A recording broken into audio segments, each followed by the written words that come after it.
সকাল সকাল ঘুম থেকে উঠে মেয়েদের যে কাজগুলো করতে হয় এটা আমার কাছে খুবই ভালো লাগে না, কিন্তু তারপরে করতে হয়। তা আসসালামু আলাইকুম, সবাই কেমন আছেন? আশা করি সবাই ভালো আছেন। মেয়ে হয়েছে যেহেতু, জন্ম হয়েছে, তাহলে তো অবশ্যই সংসারের কাজ করতে হবে, ভালো না লাগলেও কিন্তু করতে হবে, এটাই কিন্তু নিয়ম। তো যাই হোক, সকাল সকাল শুরু করে দিলাম হলো রান্না বান্না। তো রান্না বান্নার শুরুতে প্রথমে রুটি বানিয়ে দিল খালা, তো তাই ভাবলাম খালাকে আগে দিই, তারপর আমি খাই। তো আমিও খেলাম ভেজে, আর আপনাদের ভাইয়া আমার ছেলেরা তো খায় পরে খাবে। তো এই ফাঁকে আমি এখন রান্না বান্না শুরু করে দিলাম হলো গরু মাথা। আপনাদের ভাই গরু মাথা আনছিল কবে, আমি ভুলে গিয়েছিলাম ফ্রিজে। তো বাবার বাড়ি থেকে আসার পর তো গেলাম দাওয়াতে, তারপরের দিন তো রান্না করতেই হবে। তারপর দিন তার কোনো দাওয়াত ছিল না, যার জন্য আপনাদের ভাই বলতেছে তাহলে গরুর মাথা রান্না করো আজকে। তো যার জন্য মাথা রান্না করতেছি। মাথা মাংস কিন্তু কিন্তু আমার খুবই ভালো লাগে, আর আমি রান্না করতে খুবই পছন্দ করি। আমি যদি নিত্য নতুন কোনো আইটেম করতে পারি আমার কাছে খুবই ভালো লাগে। যদি সময় পাই আমি কিন্তু অবশ্যই চেষ্টা করি, সহজে কোনো আমি হেলামি করার চেষ্টা করি না। খুবই আমার কাছে ভালো লাগে রান্না বান্না করতে। তো যাই হোক, এখন কিন্তু আমি রান্না করতেছি। আমি যদি ক্যামেরা এক হাতে ধরেছিলাম, আরেক হাতে আমার পাতিলটা, তার জন্য নড়চড় নড়চড় করতেছিল, ক্যামেরা ধরা যায় না। আর আমার ট্রাইপডটা আমার ছেলেরা ভেঙে ফেলছে, যার জন্য আর কিছু করতে পারি না। আমি যদি একটা কিছু কেনাকাটা করি, আমার ছোট ছেলে বিশেষ করে সেটা নিয়ে খুবই নাড়ু নাড়ু করে, এরকম একটা অবস্থা। তারপর এখন যেটা করলাম, আমি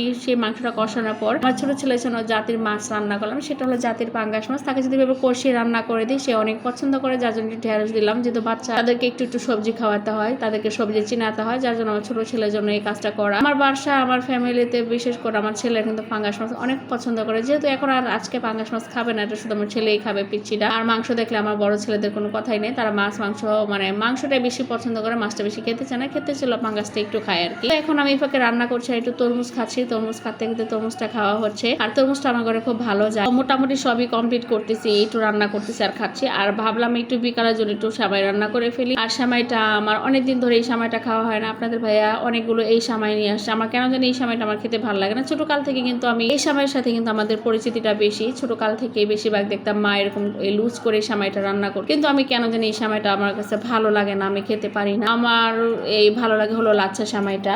আর এখন এই সেমাইটা আপনাদের ভাই বলতেছে তাকে একটু জর্দা করে রান্না করে দিতে, তার জন্য আর কিছু করার নাই, তার জন্য জর্দা করে দিচ্ছি। হ্যাঁ, দুঃখের বিষয়, আমি যখন রান্না করতে যাই এরকম চেটে দুই পার খাই, খাওয়ার পরে বুঝতে পারি যে লবণ ঠিক আছে না। লবণটা একবার হলে দেখি, কিন্তু মিষ্টি জিনিসটা আমি 2-3 বার আমি এটা ট্রাই করি যেটা হয়েছে কিনা। রান্না বান্না যদি লবণ ঠিকঠাক মতো না হয়, চিনিটা যেটা আপনি মিষ্টি রান্না করবেন সেটা যদি মিষ্টিটা ঠিক মতো না হয়, সেই মিষ্টিটা কিন্তু খেতেও ভালো লাগে না। আবার বেশি মিষ্টি দিলেও কিন্তু সেটা ভালো লাগে না। প্রত্যেকটা খাবারের মধ্যে কিন্তু প্রত্যেকটা মানসম্পন্ন এক একটা জিনিস কিন্তু খুব সমানভাবে দিতে হয়। তো যাই হোক, এখন একটা করে দিলাম। এখন পাট শাক, আপনাদের ভাইয়া কিন্তু ভীষণ পাট শাক পছন্দ, আমি আবার অতটা পাট শাক ভালো লাগে না। আমার শাকের মধ্যে ভালো লাগে হলো গিয়ে কলমি শাক আর হলো পালং শাক, এই দুটা শাক কিন্তু আমার বরাবরই অনেক পছন্দ। কিন্তু দুঃখের বিষয় হলো যে আমার এই পছন্দটা আপনাদের ভাইয়া মাঝে মাঝে ভুলে যায়, মাঝে মাঝে মনে থাকে, আর যদি চোখের সামনে পড়ে তাহলে নিয়ে এসে পড়ে, এইরকম আর কি। তো আসলে এটা আসলে মনের ব্যাপার আর হলো চোখে দেখার ব্যাপার আর কি, তাই না? তো এখন আমি আপনাদের ভাইয়ের জন্য পাট শাকটা ভাজি করে ফেললাম। আর আমার শ্বশুর শাশুড়ি সবসময় এইভাবে রান্না করতো। আমার বাবা বাড়ি থেকে সবসময় দেখি পাট শাক চিকুন করে পোলে মা রান্না করে, কিন্তু আমার শাশুড়ি সবসময় এইভাবে বড় বড় করে পাট শাকটা নিয়ে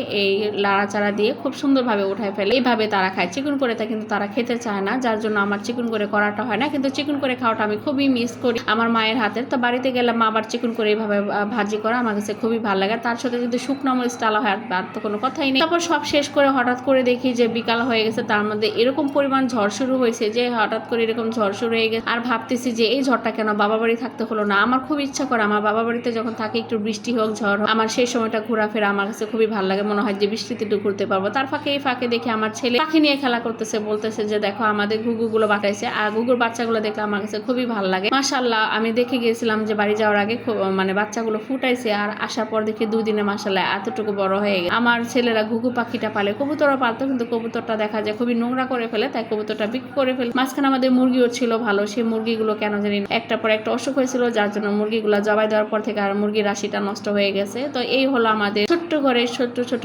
আমাদের পাখির ছানাগুলো। আমার পাখির ছানাগুলো দিয়ে খেলা করে, আর কি সুন্দর অনুভূতি, খুবই ভালো লাগে। আর ভিডিওটি ভালো লাগলে প্লিজ একটা লাইক, একটা ফলো, শেয়ার দিয়ে পাশে থাকবেন। আজকের মধ্যে এখানে আল্লাহ হাফেজ।